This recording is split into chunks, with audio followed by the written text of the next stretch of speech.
Once again, ladies and gentlemen, boys and girls, and children of all ages, this is Prince Dykes of the Investor Show. I got a comment here that I'm going to talk about. It says, "Hey, good morning. I'm new to trading, but I have run into a small problem." Y'all can see this right here, right? Y'all can see this right here. You can see it on my comment. This is the comment that I got. It says, "Hey, good morning. Just came in a couple of days ago, and I hope you're watching this. I'm not going to put your name out there, but people can see it, but you put it out for the public, so I think you don't care." It says, "Hey, good morning. I'm new to trading, but I have run into a small problem. When I lived in Denver, I really had no problem trading because I had really good, I think he meant internet. He put interest, really good internet. I now live in a small town where I have very bad internet, and I could only try to trade from my cell phone.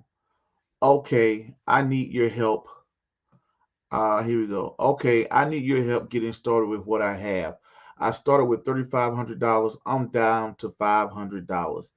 Any ideas to help? I have E-Trade. Thanks, brother. SOS. So this is somebody who's writing me telling me that they started with $3,500. They're down to $500. They was trading very well when it was with um when they had good internet, but now they're saying they don't. But this is what we're gonna do. If you guys and girls haven't done so already, we're gonna break this down and we're gonna talk about this conversation. Why is the S&P 500 up 17%, but investors are still losing in 2023? And that's just not 2023, that's a bunch of places. But if you haven't done so already, please go ahead and make sure. Hit the subscribe button, hit the bell icon, hit that like, comment, and share button. Once again, ladies and gentlemen, boys and girls, and children of all ages, you are now tuning to the Investor Show. Please go ahead and make sure you hit that like, subscribe, comment, and share button, and check out the description box to contribute to the Wesley Learns Book Club. We're trying to give out 1,000,000 books. Uh, we're trying to give out 1,000,000 books to kids around the country and the globe. So help us out with that. So, ladies and gentlemen, this is what we're going to do first. Let's do this here. I'm first going to pull up the S&P 500. Y'all give me 1 second. Y'all give me 1 second here. This is what I mean by the S&P 500. In case you guys and girls don't know, I asked this on the platform as well. See, here we go. Take a look at this. I asked you guys and girls. I'm going to go here to my YouTube channel here because we had a discussion. What I had to the community. I asked everybody in the community. Right here, there I am. Late night show as usual. So right here, I asked everybody, where's my poll at? I had a poll up here. Yeah, right here. Y'all see this poll? I asked everybody. I said 3 days ago. I said, so far this year, is your entire portfolio? What is happening to your entire portfolio? Is it green? Is it red? Or is it outperforming the S&P 500? So far this year, the S&P 500 is up 17%. 61% of people said their portfolio is red. The S&P 500 from January to now, 61% of people say that their portfolio is down. 25% of people say that, hey, my portfolio is green, but it's not outperforming the S&P 500. Only 14% saying they're outperforming the S&P 500. Why is that? Then I just read what a guy says, hey, I have $3,500 and my internet is bad. I'm down to $500, right? Wow, that's a nice chunk of change that this guy lost practically almost all of his money. He's probably got about, you break it down to percentage, 3,500, 10% is 350. He has about 15% of his money left, blown through 85% of his capital day trading when the market is up. Why is that? How does that happen? Well, ladies and gentlemen, when you look at the S&P 500, you look at investors, you'll begin to realize that most investors, with all of this Wayne Dane Doodle behind the back stuff, most people won't beat the S&P 500. So this is what I tell people: when you're in this situation and the S&P 500 is doing so well and you're not doing well, you got to look at yourself. You got to question and start to ask yourself something. Why am I underperforming? Why am I not performing? Now granted, you can't go day by day, right? Let's go here. There we go. I thought I had on my. Hopefully, y'all can get my microphone better now. You can't go day by day, but look at this year to date. Year to date, you're talking about 17%. Now, granted, we had a good year that started off pretty good in January. Then we went on up. Then we had some turbulent times ever since then. So the SM, so somebody who just brought the S&P 500 in January and consistently brought it is probably up, I don't know, 10, 15, 16%. But most investors who are so smart, who are out here buying every time you turn around, the world is coming to an end. BRICS is going to replace the dollar. If it's not BRICS going to replace the dollar, we got Ukraine, we got Russia, we got the president, we got the Middle East war, we got tension over in China, we got this going on, interest rates, all these things is going on.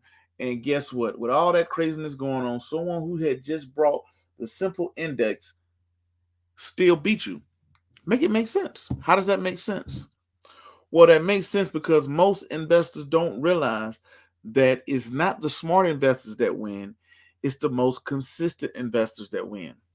Warren Buffett made this very famous. I'm going to tell you this, right? I'm going to show y'all this. Warren Buffett, right? Patience. Because I want you guys to say, hey, I heard this guy say this or whatever, right? He made this, listen to this phrase right here. The stock market is a device for transferring money from the impatient to the patient. This is one of his famous quotes. The stock market is a device transferring money from the impatient to the patient. People looked at it. Y'all always saw me talk about, hey, Uber, Uber, Uber, Uber. I've been a big Uber fan, not because I felt like Uber is the best company in the world. I just know the finances of the company, right? Look at it. Today is up 112%. Now, for the longest, you go back and you look at the max of Uber. Uber fell down to $23. It fell down to $23. It bottomed out. It had two bottoms out. 2022, it bottomed out. Then it bottomed out with the pandemic, right? Went down to $20. Then here it is now, approaching probably a new all-time high. Not yet. You got a little bit way to stretch out to get there, but you can see this, right? And it takes patience. This didn't happen overnight. You're talking about it bottomed out that we can see in 2022, which was the summer of last year.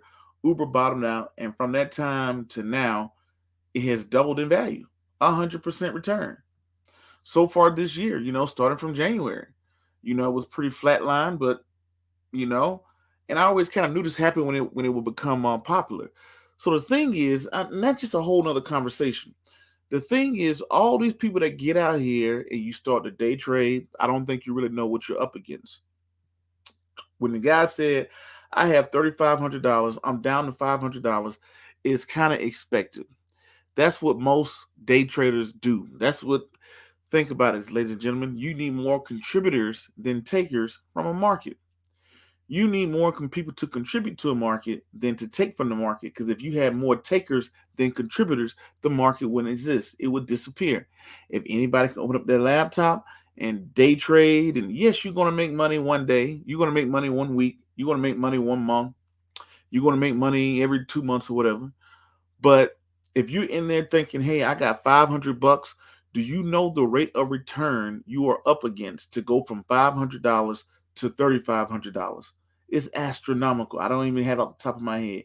But to turn $500 to get back to $3,500, you need, I don't know, 1,000, 2,000 something percent return just to get back to where you was.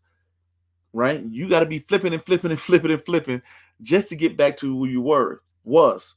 Now, somebody who had $3,500, who had just placed it in the S&P 500, do you know how long it's going to be to catch them? You have a day trader, right, who had $3,500. Now he's at $500. Then you got person B who got $3,500, who just put it into the S&P 500 and forgot about it. Do you know how much that day trader has to do and how right he has to be consistently to get back and to even think about catching that person that did something so simple, easy, lame, and just crazy? Why? So many people, I've done it, ladies and gentlemen, and I'm speaking from my own personal experience. I've option traded, I've day traded, I've penny stock traded, I've strangle, straddle, holes, puts, this, that, whatever. Right? You guys and girls can watch this channel. This channel is over a decade years old. Not a decade years old, but a decade old, right? And it's this decade old channel. You can look back and you can see me day trading on Amazon, Facebook. And I look back and I say, you know what? I'd have been better off if I would have just brought Amazon and just held it. It's in my video. Amazon's $300. Amazon went all the way up to $3,000 and cut back down to $100. Right? So I tell people, when you are looking at the S&P 500, you don't have to look at it every single day, but look at it over a year span and say, Now, everybody's not the same. If you have an income strategy, if you have a saving strategy, if you have a conservative strategy, it doesn't apply to you. But if you're someone who is 35 and you don't plan on retiring until you're 60 years old and you're trying to get as much growth as possible, compare what you're doing to the S&P 500. The S&P 500, the top 500 companies in the world are winning, but you're losing. If that's the case, if I'm trying to grow my portfolio and I'm not even matching or beating the S&P 500, that means you need to probably go and mock the S&P 500, right? Because now, granted, don't get me wrong. If you have strong beliefs and you have a very uh, strong belief and you know something like, hey, you know what? I really believe in Amazon is tearing up my portfolio right now, but I know it's going to be good. I know it's going to turn around. Then that's one thing.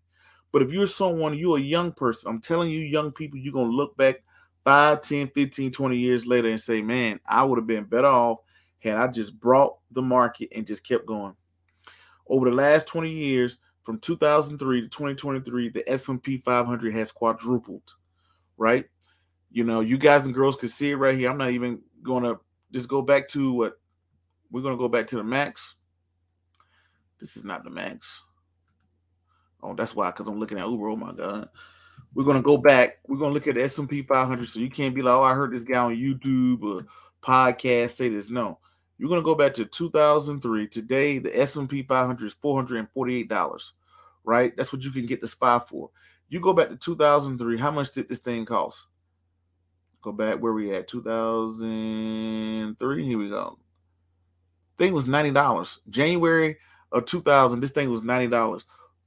So somebody who just brought this didn't collect any dividends, which you would have, but if you added in dividends and kept this thing over the last 20 years, you would have quadrupled. Ask yourself how many investments you made that have quadrupled. It's not too many houses that have quadrupled in the last 20 years. And think about it, we had a big pandemic push. So, but most people over the last 20 years ago, when I was 18 years old, I couldn't afford a house. But I had $90. I had a couple of $90 laying around, but I didn't know. I didn't have a financial literacy. So I'm telling most of you young guys that are out there who are day trading, doing the crazy stuff, all these people selling you all this wacky tacky uh funny stuff that's going on or whatever, you're going to end up looking back and saying, man, I wish I would have just done this. EVP. I think that's my guy, Bach. What's going on, man? He's saying that some good teaching. Yes. So all this funny stuff, throughout my last 20 years, Brock, and you probably can look at this too. My 20 years of military service, I watched so many people who went off and done all these crazy things. I see them from multi-level marketing, starting all type of businesses, want to be an actor, want to be a singer, dancer, rapper, all type of uh, people done all these type of things. And they're shocked when I tell them the market has quadrupled over the last 20 years, 400%. They're like, what do you mean? Nah, no, it didn't. I'm like, dude, yes, it has. The S&P 5, it didn't do it overnight. It didn't do it in one day. It didn't do it in one year. This is including the 2008 market crash. This is including the big pandemic drop that we had. And it still turned around, right? He says, all is well, thanks. No problem. But yeah, and this goes back to this episode for people who are coming in late. It goes back to a comment that I was left and that I was wrote. And I'm going to show it to you guys if I can get back to it. No, I can't get back to it, but we're going to try to see if we can. Right? And it was someone wrote me on YouTube saying, hey, Prince, can you help me out? I just lost everything to my, right? Let's see, can I find that comment again?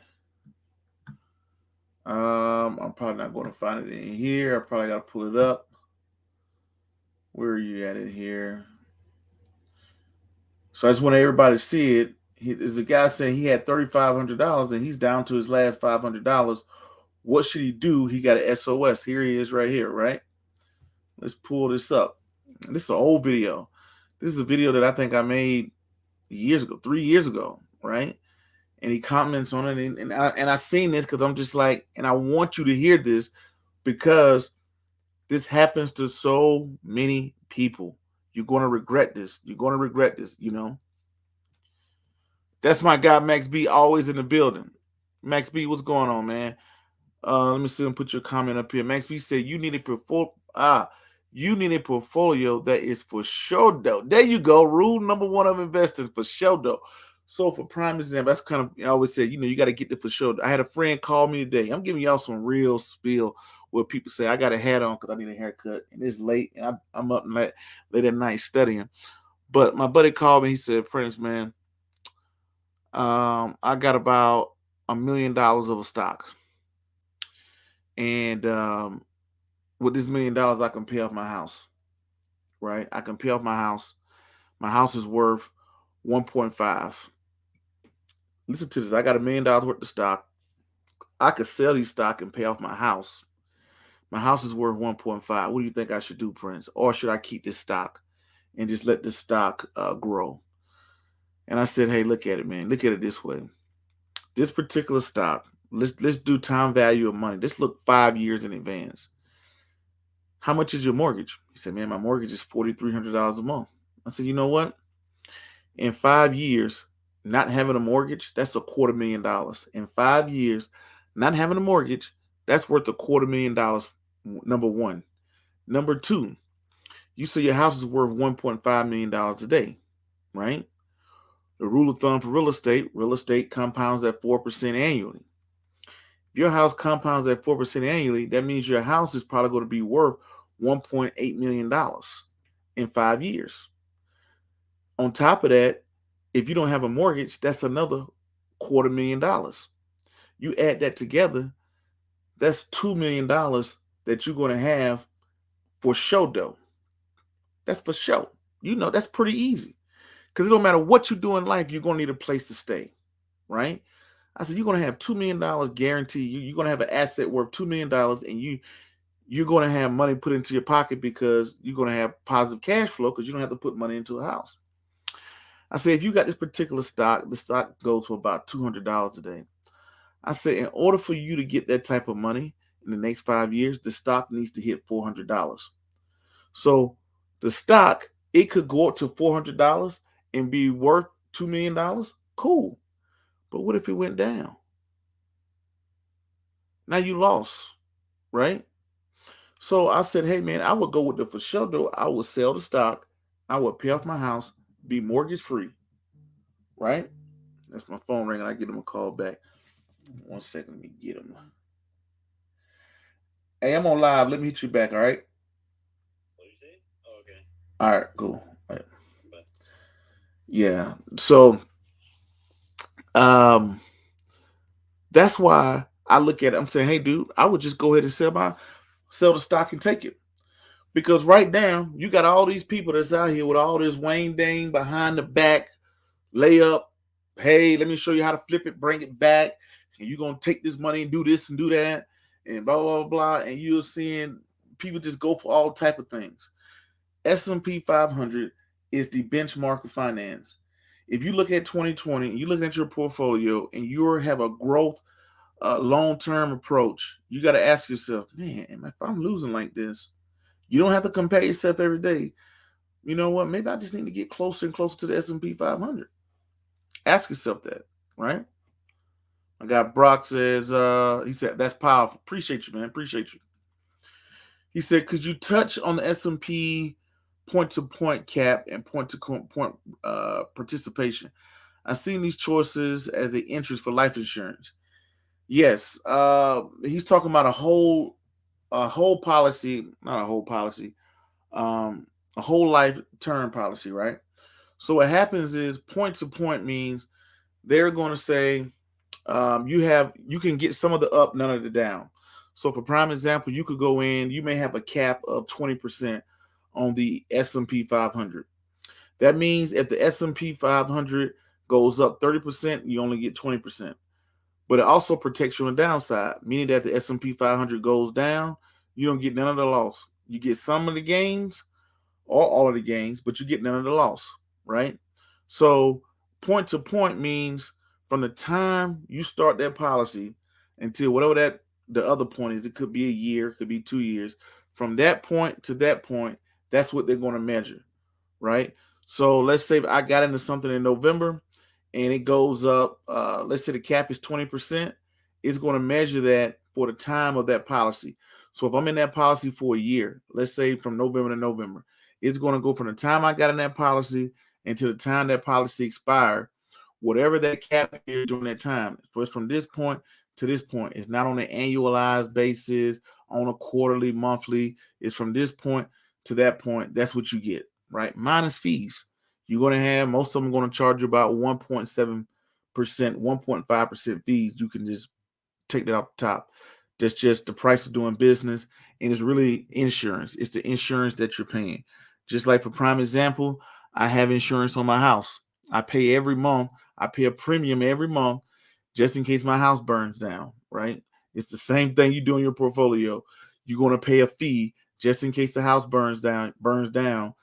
You are getting some of the up, none of the down. Now, participation. Participation is it's a man. This is a take me to a whole other conversation. How much do you like? Some people put in 80, 20%, meaning that hey, I want none of the down. I want some of the up. That means zero bottom, and you want some of the up. You can get maybe like 15% up, zero down. But if you're willing to participate in some of the bottom, hey, I don't mind losing 5% of my portfolio. Once you open up that bottom, then usually the top will open up even more. So instead of being 15% cap, you'll be maybe 20, 25% cap, right? Because you're taking on more risk.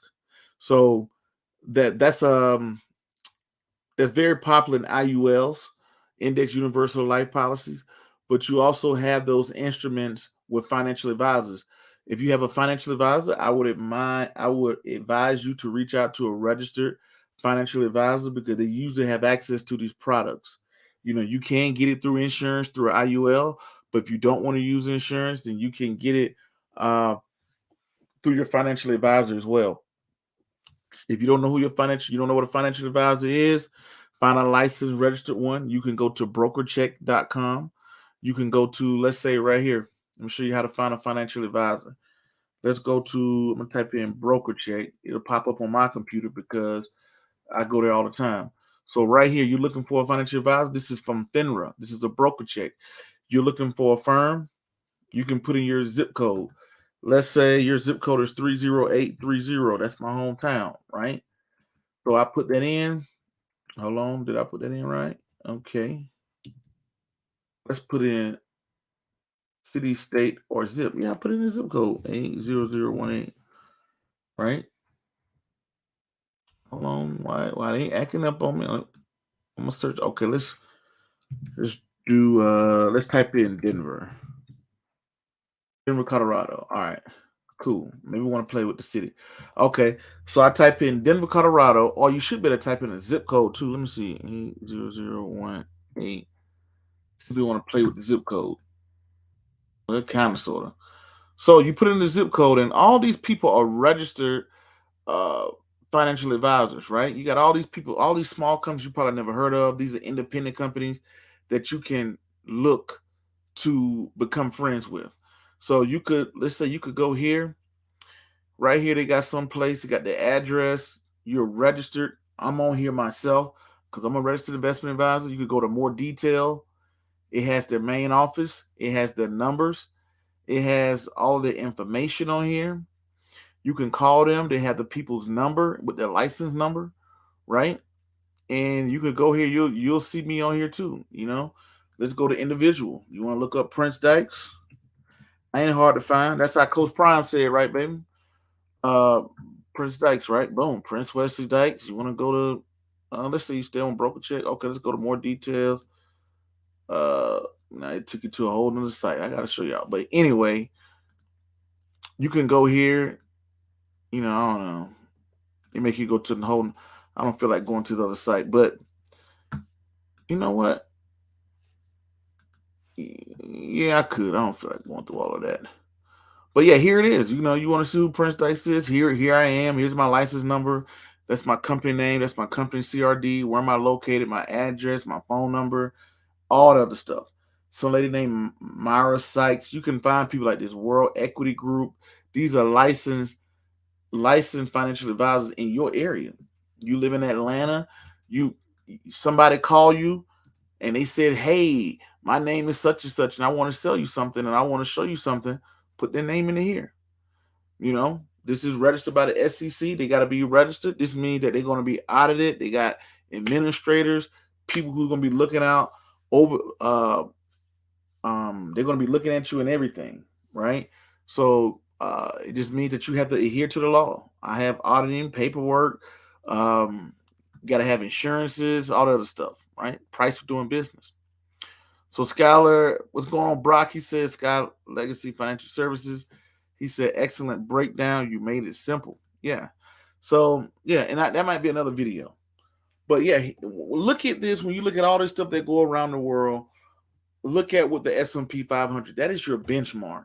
When you starting off with $3,500 and you left the $500, let's do the math.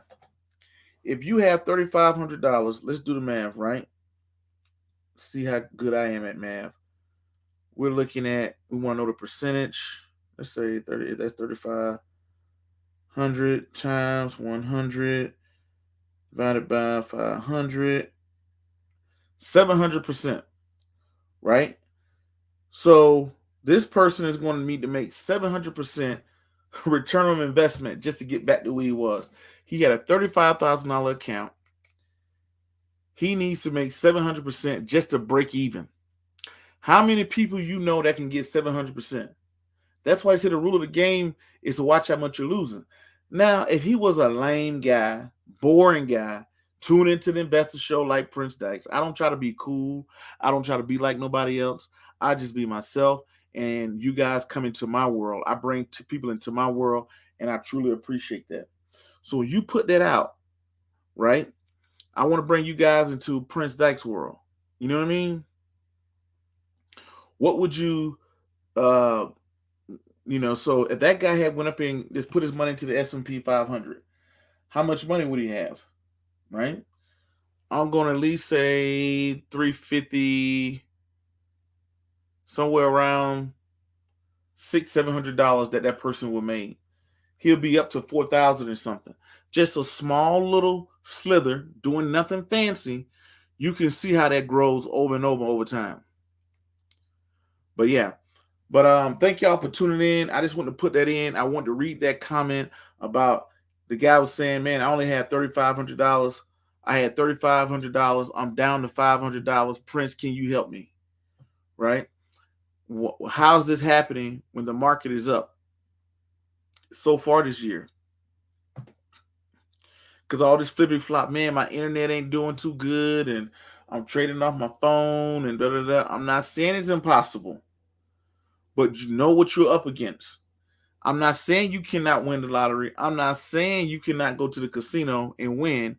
I'm just letting you know, be careful and know what you're up against. All right.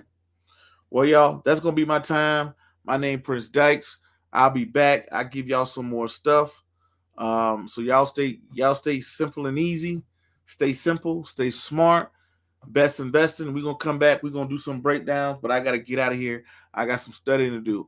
I see y'all. Love y'all. Thank y'all. Don't forget to donate to my book drive we got going on to give kids books and stocks around the globe. I'm working on my fourth book. Got some more stuff coming out. I got some interviews dropping. All of the good stuff. I got some clients to take care of. So I love y'all. Peace. I'm out. Thank you.